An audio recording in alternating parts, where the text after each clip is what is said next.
Coming up today on the breakdown, a federal appeals court clears the way for a lawsuit in the police killing of Amir Locke.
Well, coming up today on the breakdown, the federal appeals court clears the way for a lawsuit in the police killing of Amir Locke, shot during a no-knock warrant while asleep on the couch.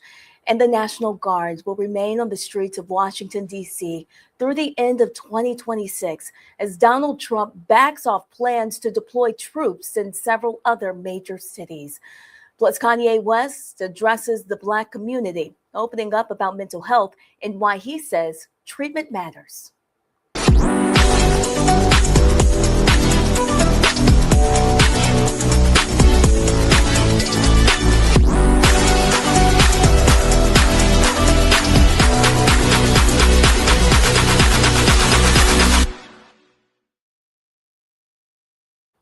Welcome. Today is Tuesday, January 27th, and we are so happy that you're here with us.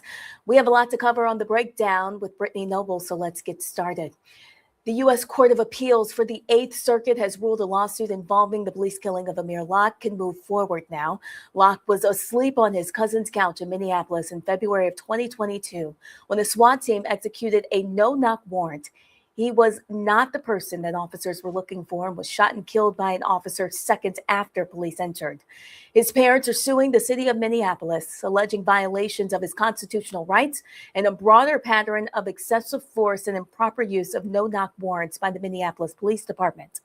So tonight, Roland Martin will talk exclusively with Amir Locke's mother, Karen. That's happening at 7 p.m. Eastern on the Black Star Network. You will not want to miss that conversation on Roland Martin Unfiltered. Also, Maryland Congressman Kwaisi Mfume is introducing a new bill. It will make it easier for Americans to track their mail-in ballots. The goal is to increase the transparency of mail-in ballots in hopes of boosting the confidence in our elections. This will also help Americans verify that their votes are counted. The Vote by Mail Tracking Act will add an official logo and standardized tracking barcodes to each mail-in ballot. This will allow voters to track their ballot status. Well, the National Guard will be on the streets of Washington, D.C. until the end of 2026. Meanwhile, Trump has at least temporarily dropped his push to deploy National Guard troops in Chicago, Los Angeles, and Portland, Oregon, which had provoked legal challenges. He has also backed off from his threat to invoke the Insurrection Act to deploy troops to quell protests in Minnesota. Since Washington is a congressionally established federal district, as president, Trump can directly control the police and D.C. National Guard. This has enabled him to sidestep the legal challenges that he has faced in other states. Trump activated 800 members of D.C. National Guard in August under an emergency order. Those numbers were quickly augmented by troops from states run by Republican governors. The Florida legislators' Democratic Black Caucus is calling out Attorney General James Upmeyer. They want Governor Ron DeSantis to remove him from his post. This comes after his office says he will not enforce or demand affirmative action laws. 28 Democratic members of the Black Caucus stood together last week on the Capitol Rotunda to sound the alarm on his decision rooted in a 2023 U.S. Supreme Court affirmative action decision related to college admissions. Also, more Democrats are pushing for the impeachment of Homeland Security Secretary Kristi Noem. This is following another fatal shooting by federal immigration authorities in Minneapolis. Democrat Senator Jackie Rosen says her department's latest attempt to mislead the American public regarding the killing of Alex Preddy is shameful, and she must be impeached and removed from office immediately. Both of the shootings have sparked massive backlash over President Trump's immigration agenda, which is losing MAGA support. Democratic Congresswoman Doris Matsui is also calling for impeachment of Noem. Here's what she's saying.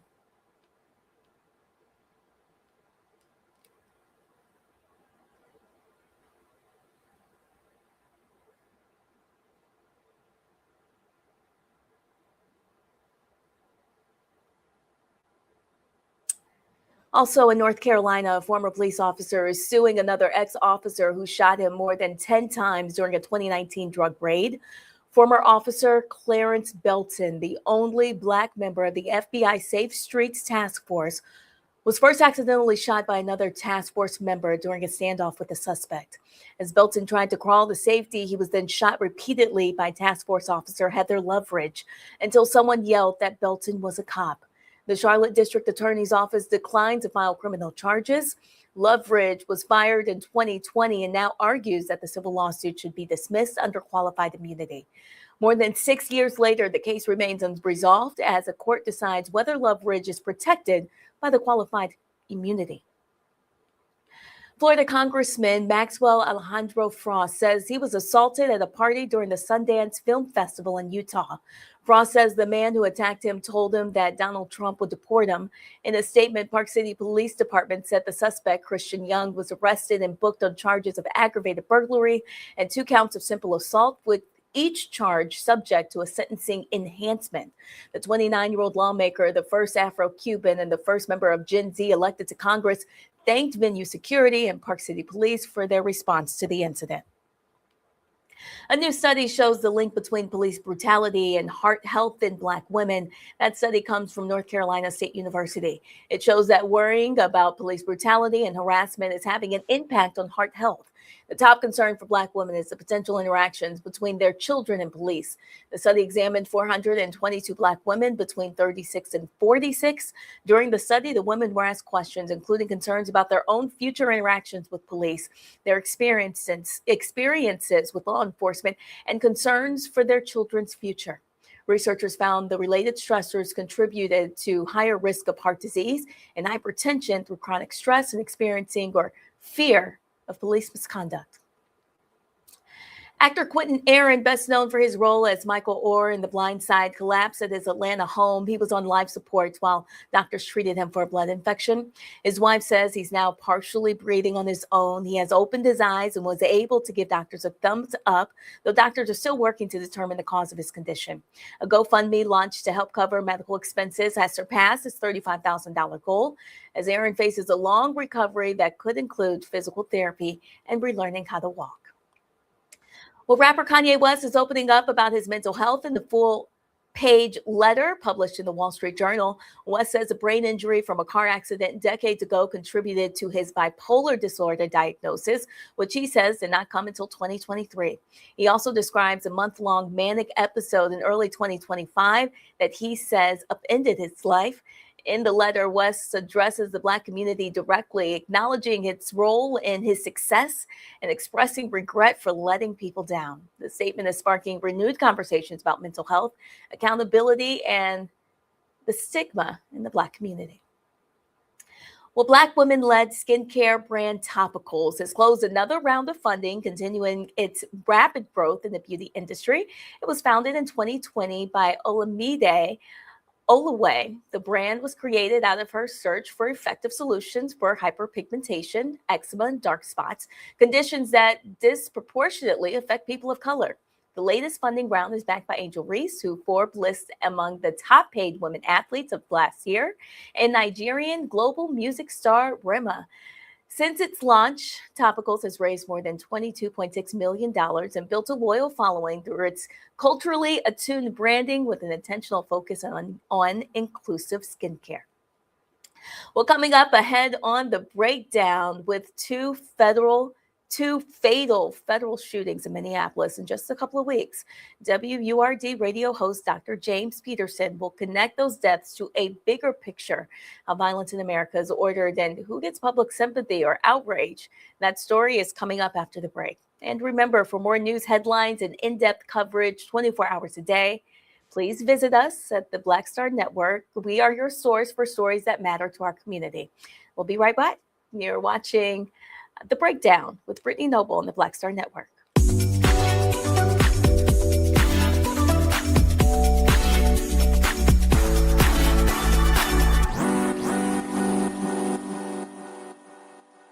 They said the quiet part out loud. Black votes are a threat, so they erased them. After the Supreme Court gutted the Voting Rights Act in 2013, Republican legislatures moved fast.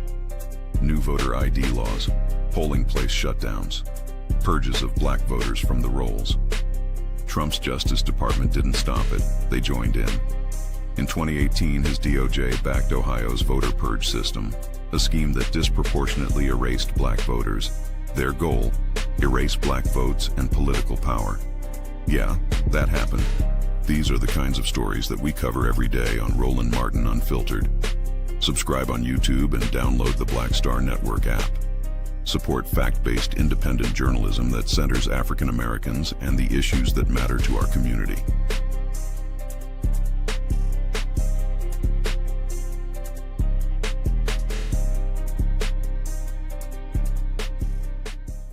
If in this country right now, you have people get up in the morning and the only thing they can think about is how many people they can hurt, and they got the power, that's the time for mourning. For better or worse, what makes America special, it's that legal system that's supposed to protect minorities from the tyranny of the majority. We are at a point of a moral emergency.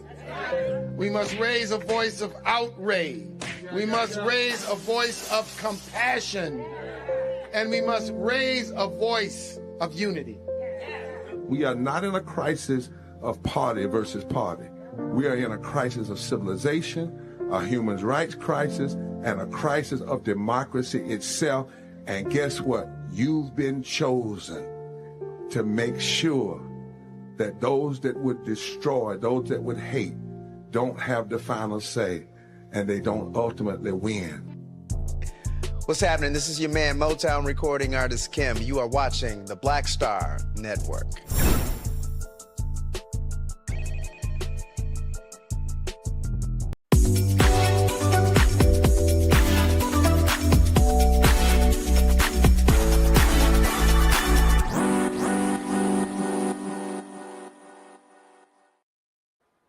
Welcome back. In case you missed it last night on Roland Martin Unfiltered, Tennessee Congressman Justin Pearson joined Roland in a conversation and more on Jasmine Crockett's debate to maintain her seat in the Senate. Take a listen.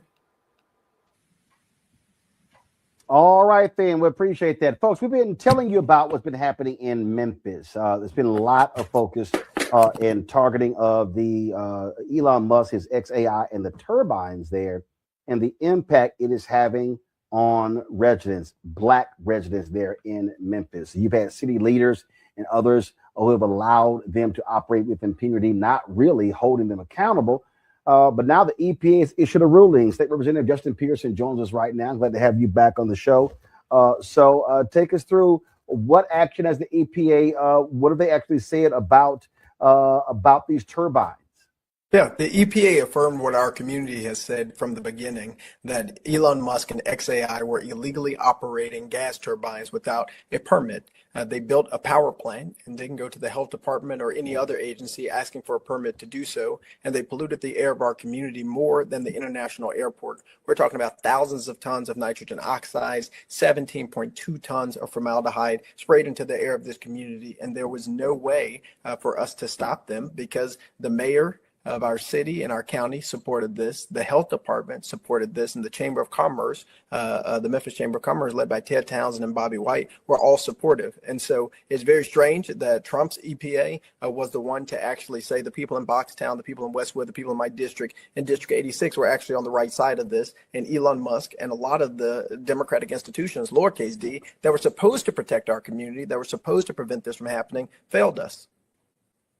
All right, so what next? I mean, that is huge that Trump's EPA, I mean, listen, they kissed the ass of companies left and right that they would actually issue this kind of ruling.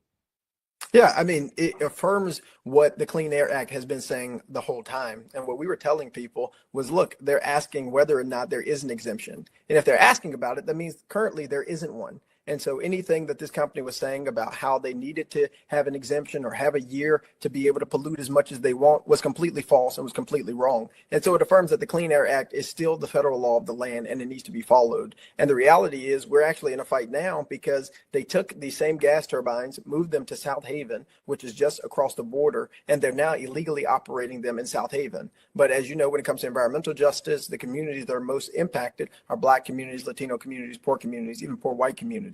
And South Haven, Mississippi is the only county in the entire state that has an F in air quality. And so this is perpetuating harm that already existed before XAI. And we have a hearing on February 17th, which we're sending a lot of people to speak up about this because the air don't care if it's in Mississippi or if it's in Memphis. We share the air and the consequences are going to fall disproportionately on people who have COPD, disproportionately have asthma, disproportionately already have lung ailments, which is historically communities that have been polluted like our district right here in Memphis, especially in Southwest Memphis. And so it's going to be an organizing tool for us, but it's also for communities across the country that are fighting these data centers. They can't illegally pollute our neighborhoods. They have to go through permit processes, which allow for us to be able to have a say about what they are doing. These billionaire games can't continue to destroy our communities on the backs of poor folk. So has the city responded? Has the county responded to this EPA ruling, affirming what you and others have been saying? They are as quiet as they have ever been. I mean, the mayor, he put out a op-ed calling our community liars. Now he has nothing to say. The other mayor went in front of the TV, said he had no concerns. Now he has nothing to say. The Shelby County Health Department won't even apologize to the community for allowing this illegal polluting to happen. The company itself, XAI, which had op-eds and sent all these mailers calling our communities liars and sending out this propaganda from the Chamber of Commerce. None of them have said anything about the affirmation of what our community knew to be right the entire time. And so folks at Memphis Community Against Pollution, Young, Gifted, and Green, Southern Environmental Law Center, NAACP, while we are celebrating the truth, it is really painful to see those who were against the community being completely and utterly silent after attacking us for over a year about our stance on this. This is a CNBC article. It said the EPA's updated rule clarifies that those kinds of turbines can't be designated as non-road engines, and the companies must also obtain Clean Air Act permits before installing them, particularly if their aggregate emissions will go above major source thresholds of pollutions. And it says right here, the Shelby County Health Department in Memphis previously allowed XAI to designate its turbines as non-road engines and to start using them without any public comment and environmental impact review, as would have been required in a standard permitting process. The whole point of the city and the county is to protect the residents. These are the people. So I would hope, first of all, you got some elections coming up there. I would hope this is going to be an issue at the ballot box for the folk who don't give a damn about the air quality of the residents. Absolutely. And we got these elections coming up here in May, on May 5th. And before that, for early voting for a new county mayor, for folks on the county commission. And next year, we're going to have city council elections and a new city mayor election, because we have a responsibility as elected officials to protect our citizens, to protect our communities. That's the job. You swear your hand on a Bible or the Quran or whatever it is, and you swear an oath to protect our communities. And instead, a billionaire and $1 billion corporation was protected more than people who have a cancer risk that's 4 times the national average, people who are dealing with 18 toxic release inventory facilities surrounding our community already, who have historically been marginalized and historically been mistreated. And the people in power perpetuated the harm. And it took this EPA to say, you know what, they were right the entire time. And now those same folks who push this narrative, same folks who push this propaganda, who have all these fancy titles, they're now silent. And so they're going to perpetuate this harm, pretending like our community wasn't right. This isn't how it's supposed to be, which is why we have to get new people in power who are going to hold them accountable. And that's exactly what we're going to do. All right, State Rep Justin Pearson, we still appreciate it. Thanks a lot. I appreciate you too. Thank you very much. Folks, on Saturday, the Texas AFL-CIO held a debate between Texas State Rep James Tallarico and Congresswoman Jasmine Crockett. Both of them are running for the Democratic nomination for the United States Senate in Texas. The primary is going to taking place on March 3rd. Here are some of what they had to say on Saturday. Ms. Crockett, you have said you would absolutely at least support an impeachment inquiry into Donald Trump if he engaged in misconduct. Under what specific circumstances, if any, would you support impeachment or an impeachment inquiry? And where do you draw the line? You have 60 seconds. So I want to be clear about this. The statement he just made was from a while ago, before things got as bad as they are right now. I think that there is more than enough to impeach Donald Trump, period, on the face of it. In fact, Al Green has put on the floor more than once impeachment resolutions, and I have voted for them. Now, ultimately, do I think that we should go through the formal process so that we can do all of the data collection that we need to do so that we can have all of the evidence? Absolutely, because basically it is a prosecution. And so we need to make sure that people are actually honoring those subpoenas.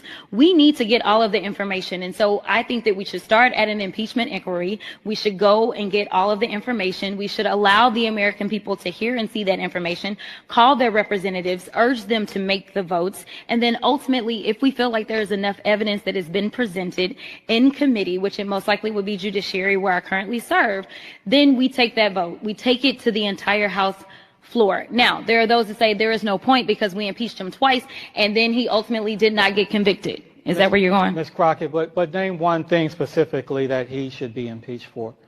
I think that he should be impeached as it relates to his unlawful use of the tariffs. That's a very easy one. He doesn't have the legal authority to do it.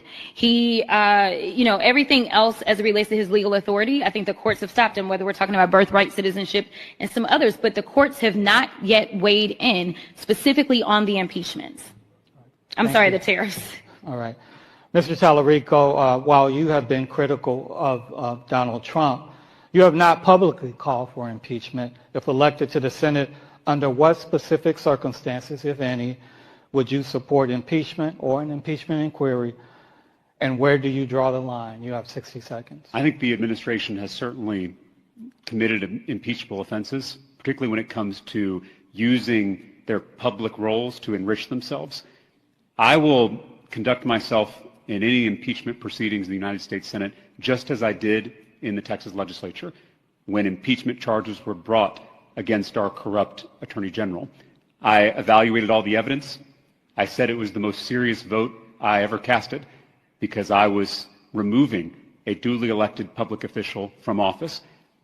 The person who I voted to impeach is now running for this Senate seat on the other side of the aisle. And it should underscore the importance of stopping a Senator Ken Paxton, maybe the most corrupt politician in America, and that's saying something. So to answer your question, Gromer, people can look at how I conducted myself in those impeachment proceedings. I will pore through the evidence. I will treat it with the utmost seriousness, and I will vote my conscience, and I will do my duty. And I believe I heard you say something about enriching himself financially, but be specific. What's one thing you would vote to impeach? Gromer, I'm not going to articulate articles of impeachment here at a political debate, but if those charges are brought in the U.S. House and they come before the U.S. Senate, I will carefully evaluate them, I will weigh the evidence, and I will do my duty as a U.S. Senator. All right, so let's go to our panel here. This is going to be an interesting race to watch. And the thing that just jumps out to me at the most here, it sort of just trips me out, Joy, is when I look at these progressives who are acting a fool and understand Tallarico has the right to run, Crockett has the right to run, others have dropped out. And guess what? You let them run. They didn't attack each other in the debate. Let it be about policy. Who has the best ground game? Who gets their voters out? That's what happens. And if your candidate doesn't win on March 3rd, you know what you do? You consolidate. You get behind the winner. And you say, let's take down who's going to be the Republican running, whether it's incumbent John Cornyn, Congressman Wesley Hunt, or it's the...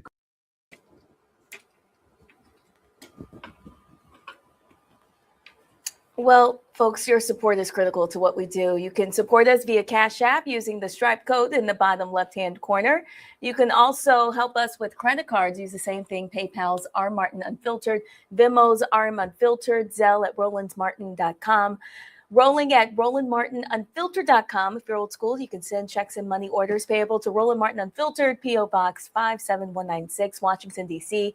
20037-0196. Our goal is to raise $1 million by December 31st, and we really, really appreciate your support. Stay with us. We have much more coming up after the break on The Breakdown, streaming live on the Black Star Network.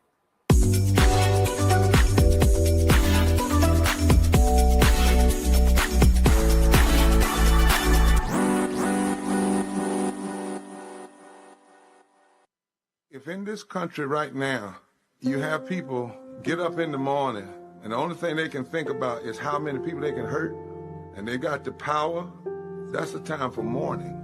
For better or worse, what makes America special, it's that legal system that's supposed to protect minorities from the tyranny of the majority. We are at a point of a moral emergency. We must raise a voice of outrage. We must raise a voice of compassion. And we must raise a voice of unity. We are not in a crisis of party versus party.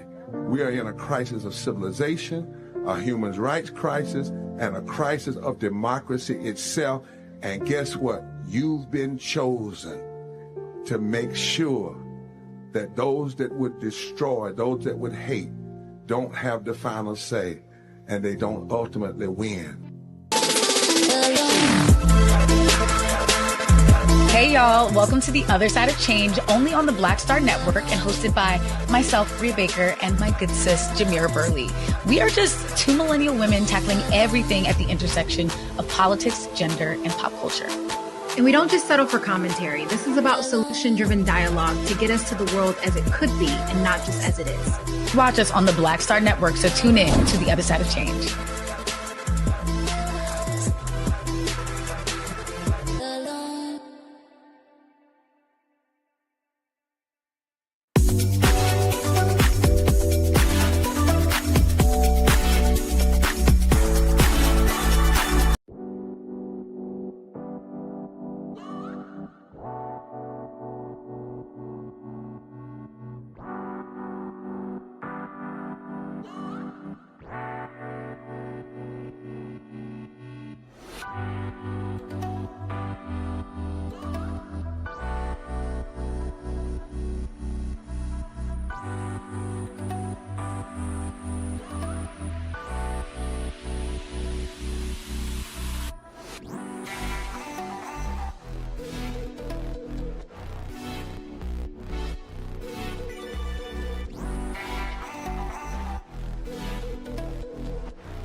Indianapolis-based organization is building a powerful bridge between art and social impact. Gang Gang is on a mission to center beauty, equity, and culture, using art to challenge mindsets and connect people across different backgrounds, races, religions, and lived experiences. Joining me now are the founders of Gang Gang, Melania and Al Bacon. I want to thank you guys so much for being here today. Thank you so much. Yeah, thank you so much for having us. Yes, you said it perfectly. Yeah, right on. Well, I want you to break it down for me, Melania. Tell me a little bit more about the mission of Gang Gang and how you guys got started. Oh my goodness, yes. We are Melina and Alan Bacon. I go by Molly, and we have been for 5 years advocating for equitable cities by way of the arts, as you so eloquently put it as well. As you recall, 2020 was a time where cities stopped. People were in crisis, cities were in crisis, and we asked ourselves, what is the answer here? What do we know to be true? Our careers, our experiences, our kind of innate mantra told us to turn to the artists. Yeah, and if everything 2020 was about what separates people, we knew art and culture would be the thing to bring people together. So that was the impetus of Gang Gang. And, our mission is to center beauty, equity, and culture in cities by activating creative economies. So we get to tell cool stories, protect, produce, preserve culture and histories and all the things. It's really fun work that intersects, which is about every aspect of life. What I'm really impressed by with your organization is a core part of your mission is supporting the artists, not just creatively, but economically. So tell us more about how you were able to help the artists financially. Sure. So, our work is interesting and really fun because we get to kind of hover at the macro and the micro, or kind of the tactical level. And so for 5 years, we have launched programs that support musicians, that support rock artists, that support painters, sculptors, like across disciplines. There have been efforts on the ground to listen to artists, to understand what the need is, especially in Indianapolis, and then, broader, like what are the needs that are local, but that resonate across the ecosystem, across the industries. So we've been learning and we've been responding in the moment, like learning and acting in real time. This has been equity in action, so on the ground level, I think about the Festival of Black Joy and just all of the efforts that bring community together and that anchor art and the artist. That has been the way that we can talk about the macro mission, which is to say that society has, a misnomer and a misunderstanding around the value of artists. And the whole, mindset of a starving artist is contradictory to their value, to what they're contributing to our everyday lives. And so we are trying to wake people up to the art that is all around us, that is, in our everyday lives, that is giving us the quality of lives that is in our hair and in our nails and in what we get, what we wear, what we listen to, what we drive. All of that was originated by an artist's mind. And so we have been preaching that and proposing that to cities to re-narrate how they're talking about artists so that it impacts their bottom line. And we've been behaving that and advocating for that for 5 years. Yeah. And it impacts the bottom line, but also impacts our culture. Art is very centered to who we are as a people. 400 years ago when we landed here on ships, we're in, slavery, and, but we have the Negro spirituals, we have quilting, we have this messaging and this communication. And then, right after slavery, here's Jim Crow and Willie Lynch, but we have the Harlem Renaissance, and, we understand politics, and we're growing our culture, and we're writing more, and we're communicating differently. Then here's the 1960s and everything that was then, and here's, Mahalia Jackson and Curtis Mayfield and Marvin Gaye and just those leaders and artists during that time period. And, here we are today. And just like, so art is such a very important part of who we are. And there's, economic value to what that is, but it's also about our culture and our identity, which we're working to preserve. And you guys are all over the city of Indianapolis. Tell us a little bit about some of the events that you guys have been able to bring to the city. Yeah, it's been cool, man. Working out of Indianapolis, and just one of our first really big opportunities was creative directors of March Madness when the NCAA ascended the tournament on, our city, for the entirety of the tournament. And we curated over 260 live performances that happened within the 4-week week period. And, just having opportunities like that has been amazing, working out of, what is the sports capital of the world. And we get to host so many amazing events here in Indianapolis. Probably our most visible output of Gang so far has been Butter Fine Art Fair. Yeah. Butter Fine Art Fair. We launched it in 2020.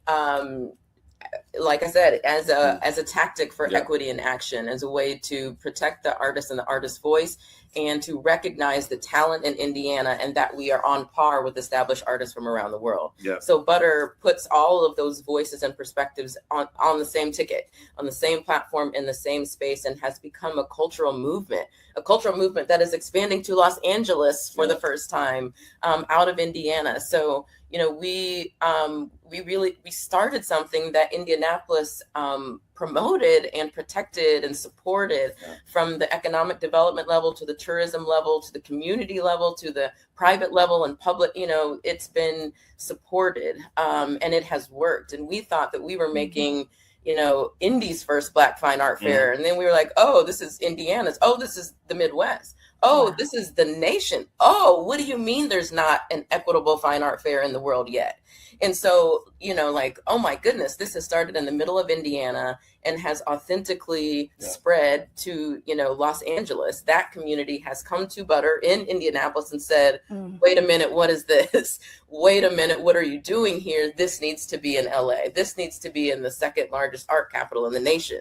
And so we are very excited to launch there in Black History Month 2026. Yeah, and what makes Butter so unique and different, is that 100% of the sales go back to the artists. And we center the care and economic just value and worth of these artists, and it gives us an opportunity to challenge dichotomies between value and worth. And we know what our art is, and just how much it's worth, but the worth is a cost associated to the value. So Butter allows us to kind of close that gap by giving 100% back, which that's what our artists deserve. So it allows us an opportunity to do that in a very fun and bright way that brings people together. And we've gone from selling $65,000 worth of art, the very first Butter, to 5 years later being over $1.2 million going back to the hands of households of our local artists and nationwide artists. It's pretty cool. And I want to, show some video, because I want to give folks at home an idea of just how cool Butter is. It's certainly been life-changing for me.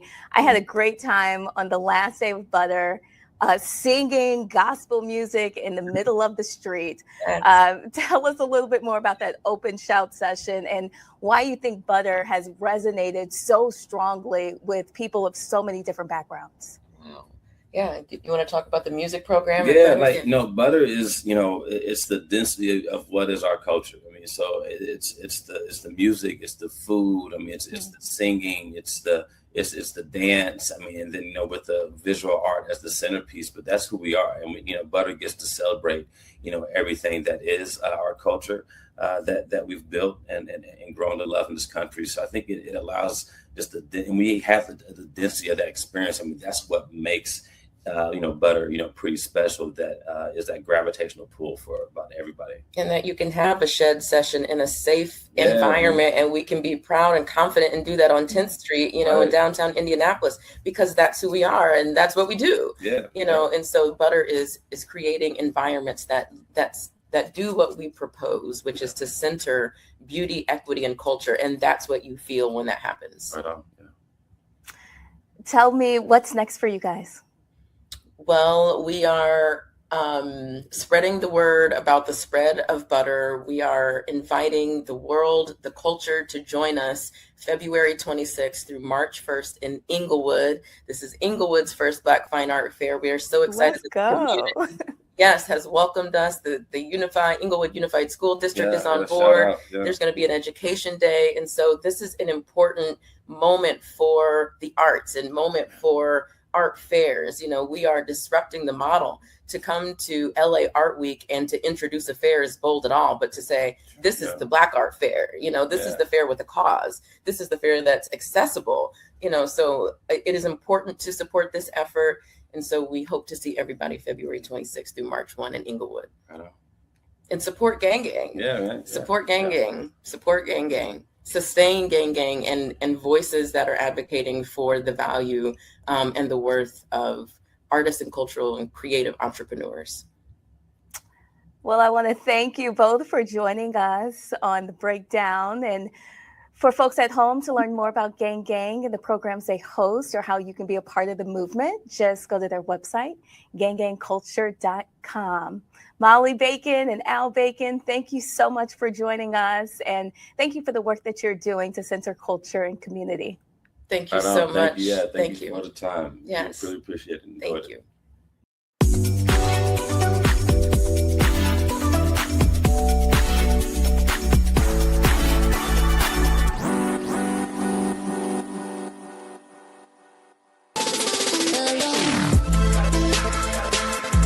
Hey y'all, welcome to The Other Side of Change, only on the Black Star Network and hosted by myself, Bria Baker, and my good sis, Jamira Burley.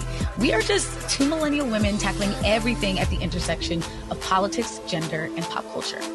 And we don't just settle for commentary. This is about solution-driven dialogue to get us to the world as it could be and not just as it is. Watch us on the Black Star Network, so tune in to The Other Side of Change.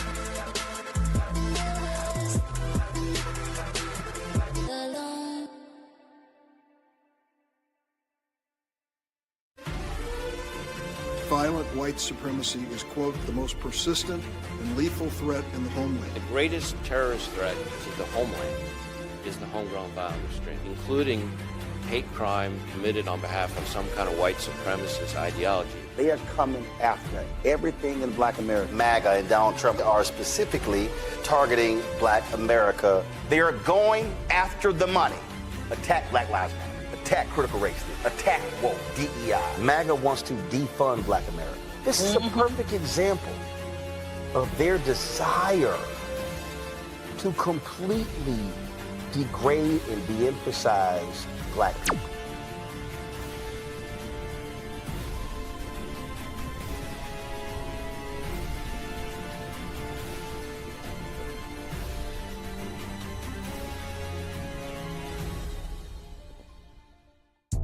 Hi, I'm Swing Cash, Basketball Hall of Famer, and you're watching Black Star Network.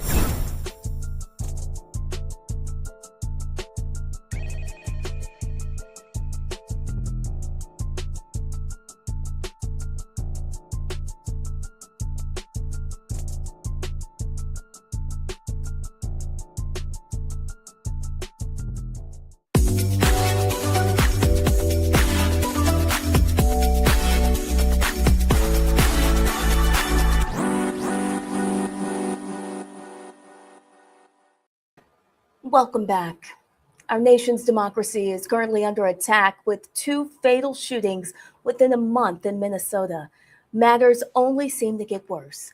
WURD radio host and educator Dr. James Peterson's new opinion piece connects those shootings to broader issues of authoritarian nationalism, but also to shine a light on the history behind who receives public outrage and sympathy after a deadly encounter with law enforcement.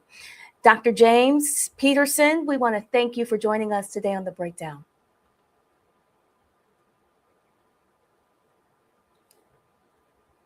Thank you for having me, Brittany. How are you?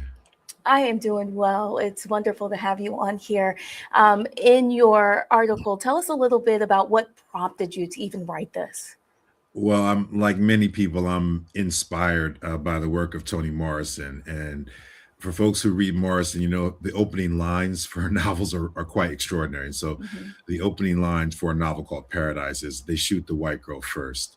And so when Renee Nicole Good was murdered in the streets of Minneapolis, that line came to mind. And then, you know, as a writer, you know this, Brittany, things will sit on your brain until you kind of work them out in the way that you do as a journalist or as a writer. And so I started to think about what this moment meant. And I'll be honest with you, Brittany, I had no idea at that time that within the next 16 or 17 days, they would murder someone else in the streets of Minneapolis.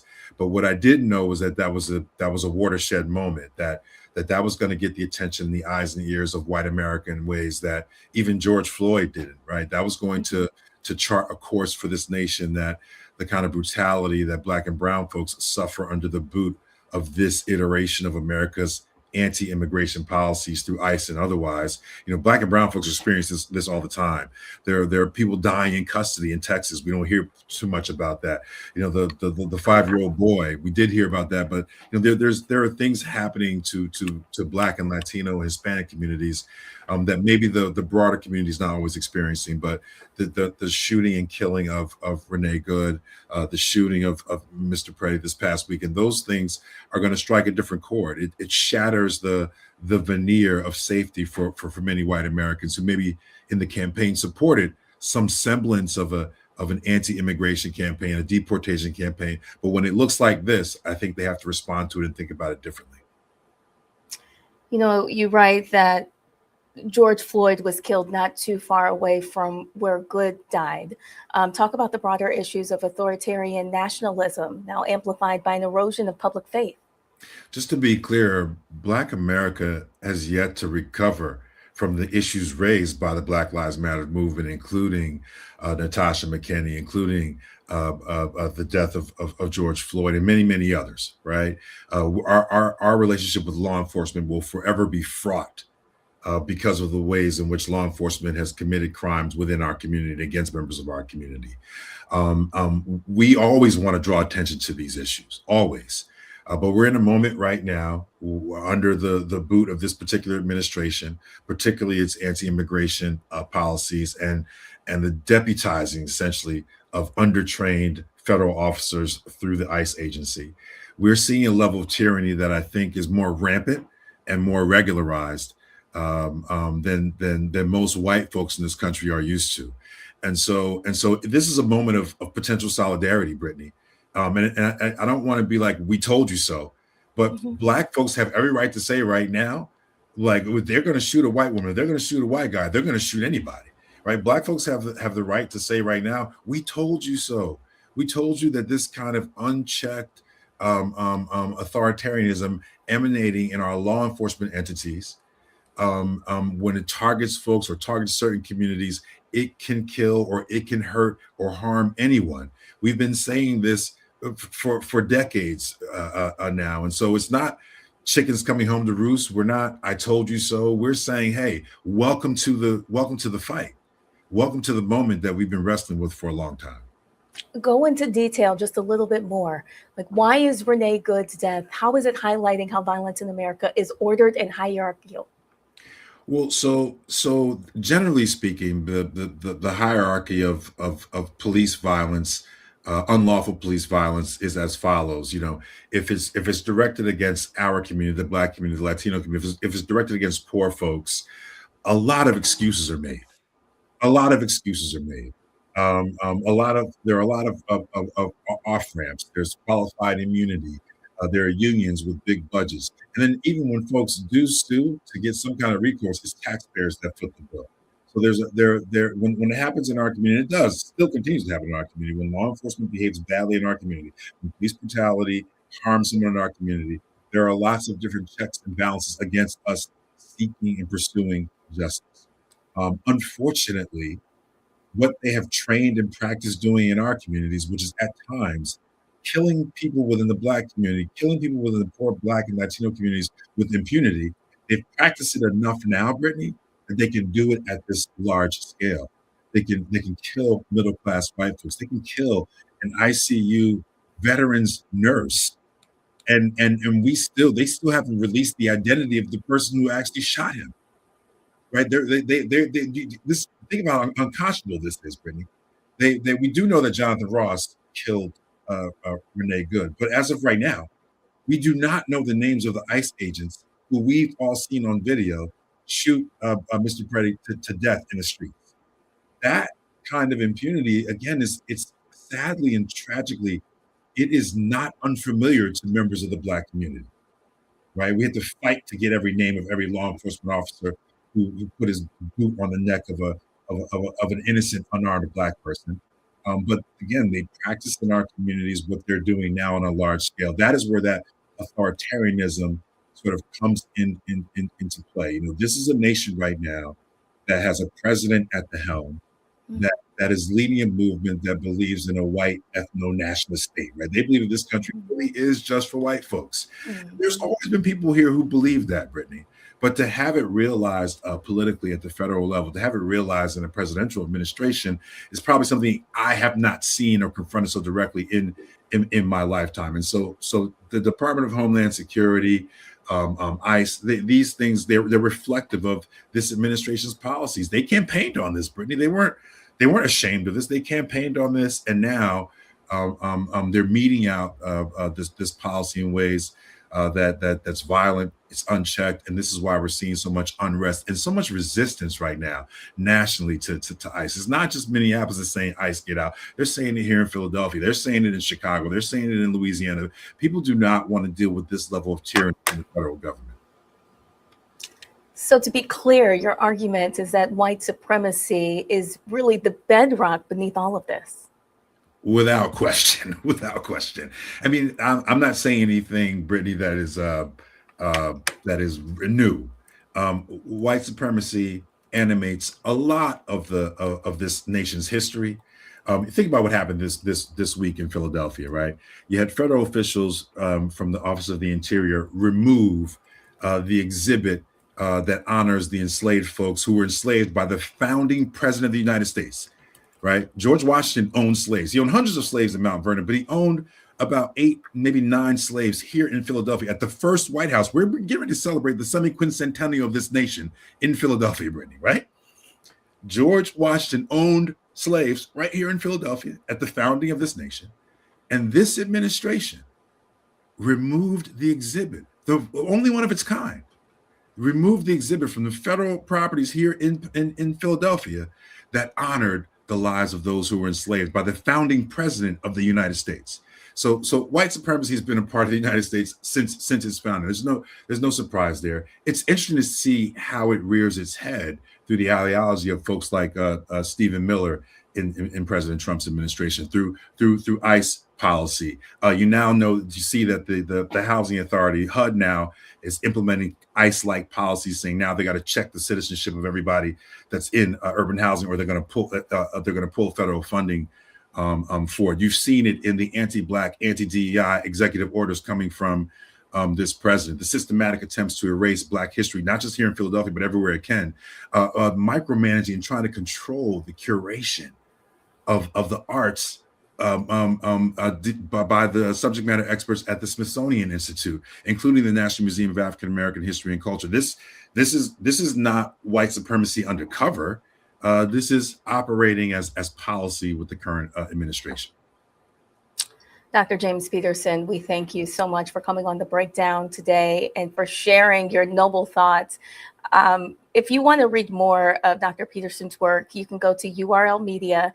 His writing is called "They Shoot the White Girl First." Dr. James Peterson, thank you so much for joining us. Thank you for having me, Brittany, and congrats on the show. I love it. I'll be watching along. It's good work. Thank you. We appreciate your support. And folks, tonight, Roland Martin will talk to a Minneapolis City Council member as we continue the conversation surrounding ICE in that city. Tune in tonight, 6:00 p.m. Eastern on the Black Star Network. We have more of The Breakdown coming up. Stay with us.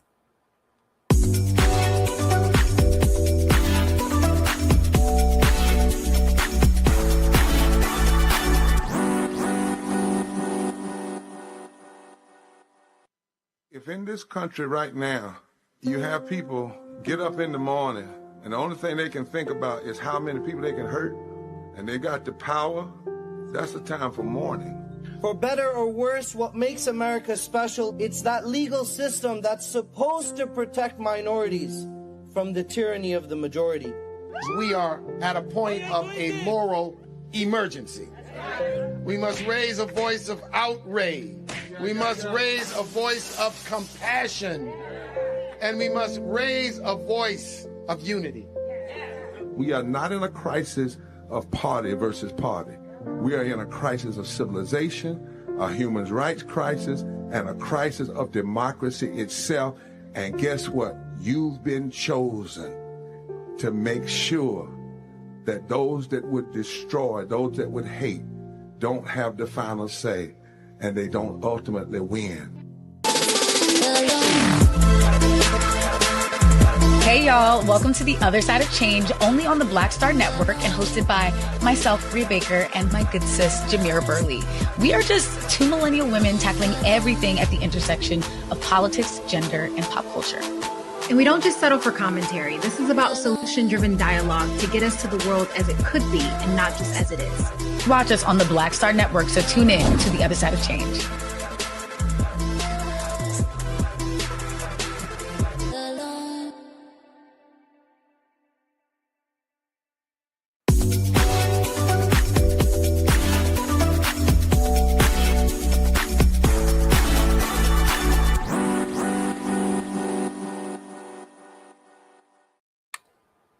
Welcome back. We want to highlight an author for our For the Culture segment. We'll have Eddie Williams joining us today. He can tell us more about the Affinity book.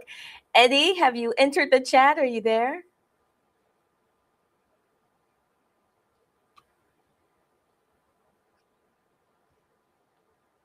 I know my producer is working hard on the other end, trying to make sure that Eddie can come up, and we will give them just a second, folks. While we have a moment, we just want to remind you that we truly appreciate your support here on the Black Star Network. You can always go to our website, theblacknetwork.com, and view stories there 24 hours a day. We are working on news around the clock for you to make sure that you have all the information that you need to stay up to date about what is happening around us. Roland Martin, of course, will have his show later on today, Roland Martin Unfiltered. That starts at 6 o'clock p.m. Eastern. And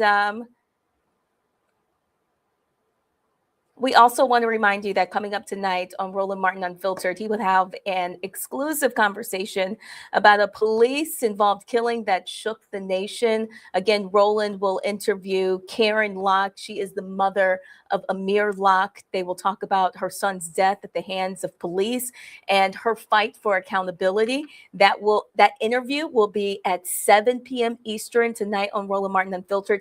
Again, his show starts at 6 o'clock. Roland Martin Unfiltered, streaming live on the Black Star Network. We want to thank you so much for joining us today on The Breakdown. And we have so much more in store for you tomorrow. So we hope that you'll join us again for The Breakdown with me, your host, Brittany Noble. Of course, you can follow me on social media. I am The Noble Journalist. We certainly appreciate your support, and we hope that you have a wonderful day.